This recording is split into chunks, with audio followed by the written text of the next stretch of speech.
Capital Sonoro. Ahora.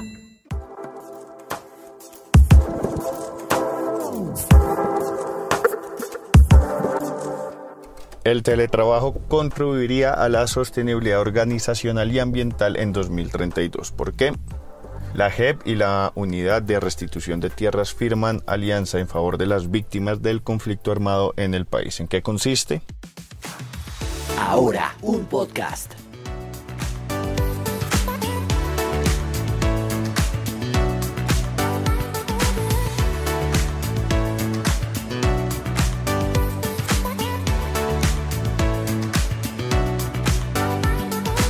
Hola, soy Juan Pablo Conto y esto es Ahora un podcast.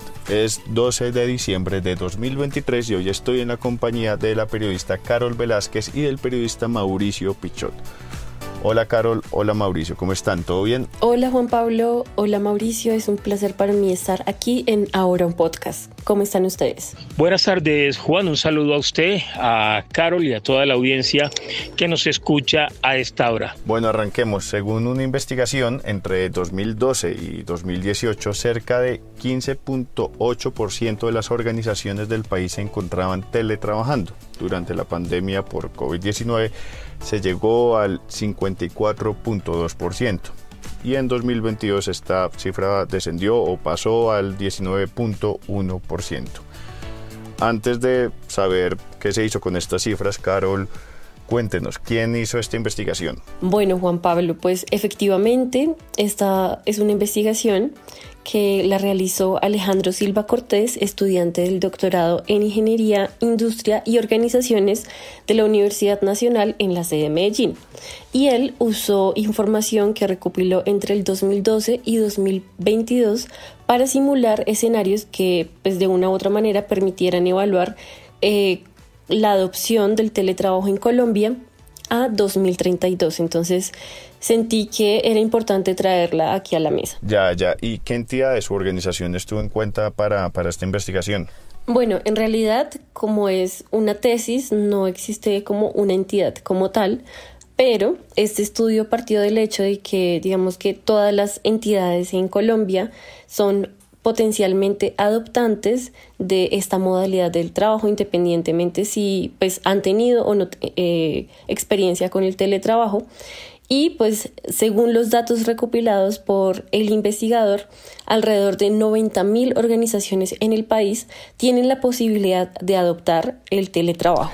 ¿Y cómo obtuvo esta data? Bueno, esta es una parte más técnica y lo que hizo el investigador para recoger todos estos datos y empezar su investigación fue adoptar el modelo de dinámica de sistemas de difusión de WAS para de una u otra manera como simular cómo sería la adopción de este modelo a nivel empresarial e individual y cuáles son esos impactos sobre el medio ambiente, tomando los indicadores que, digámoslo así, ya hemos escuchado un poquito más, que son el consumo de energía y las emisiones de CO2 respecto al sector transporte.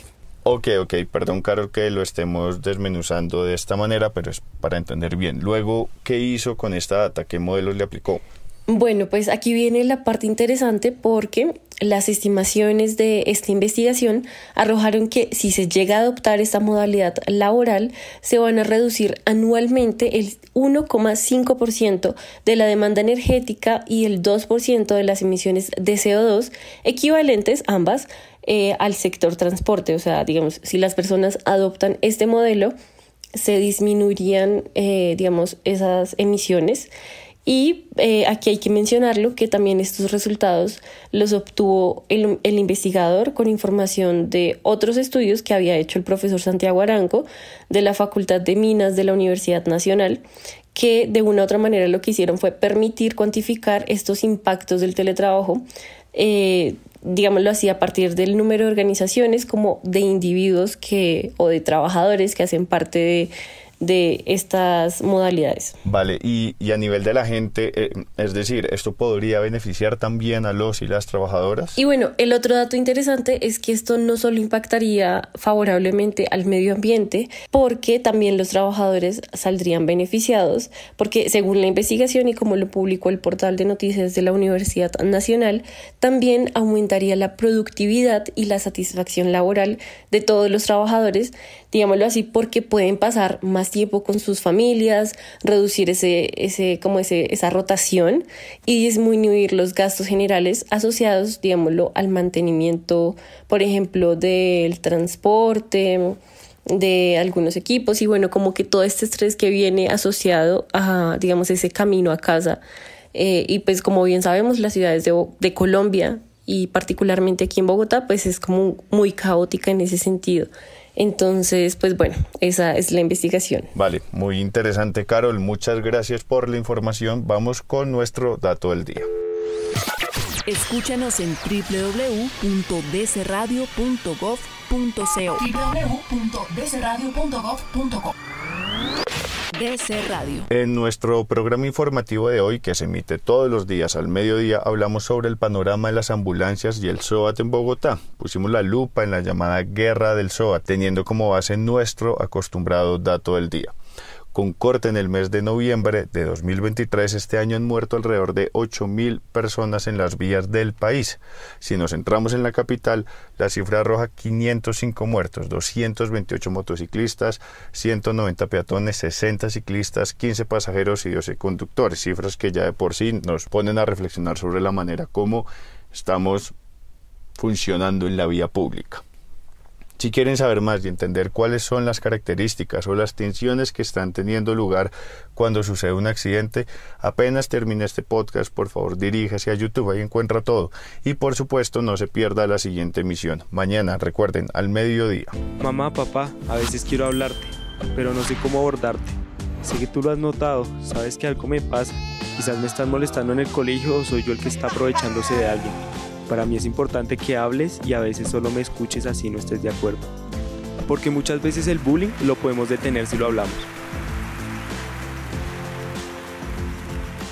Amix, date cuenta. Eso también es bullying. Digamos no más bullying en Eureka, tu canal.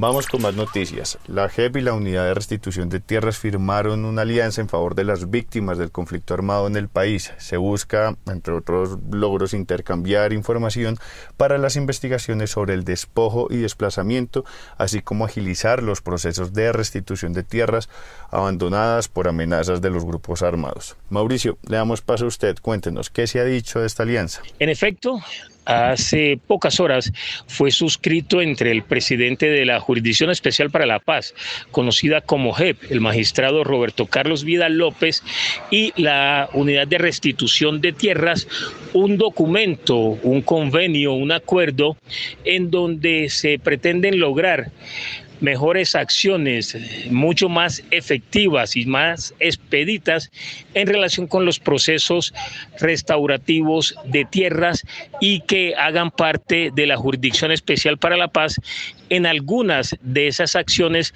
que esta instancia está llevando contra las organizaciones armadas al margen de la ley, especialmente organizaciones subversivas y grupos paramilitares. Ya, ¿y en qué consiste puntualmente esta alianza? ¿Qué detalles nos puede dar?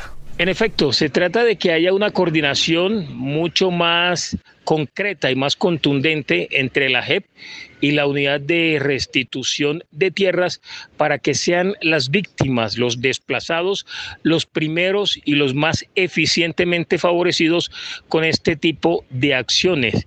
No se pueden dilatar más las restauraciones, las acciones restaurativas que se hagan a los campesinos, a los desplazados que hayan tenido que abandonar su tierra como consecuencia del accionar de estos grupos armados.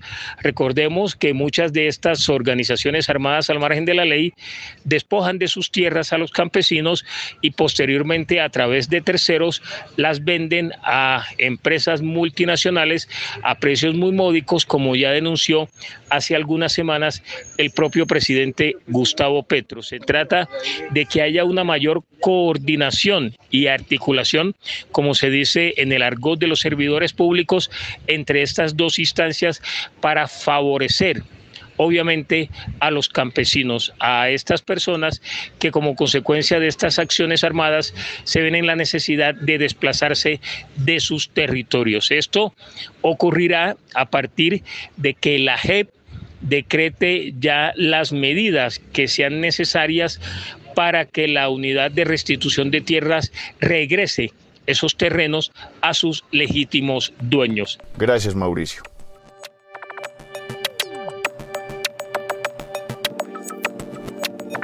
Y ustedes no se vayan sin las siguientes noticias. Arranco con esta. La alcaldesa mayor, Claudia López, y el presidente del Grupo Éxito, Carlos Mario Giraldo, se reunieron en la estación de carabineros de la Policía Nacional de Sierra Morena con 30 mujeres, entre lideresas comunitarias y ex beneficiarias del programa Mujeres que Reverdecen, para entregar la primera terraza verde de Bogotá. Este proyecto sirve para apoyar a las mujeres en situación de vulnerabilidad, fomentar la agricultura urbana y generar una fuente de ingresos sostenibles. Esta terraza será administrada por 2 mujeres residentes en Ciudad Bolívar que podrán generar un ingreso quincenal de 500.000 pesos. Como consecuencia del accionar de la actividad de la alcaldesa Claudia López, fue entregado oficialmente el hospital de Bosa en el suroccidente de Bogotá.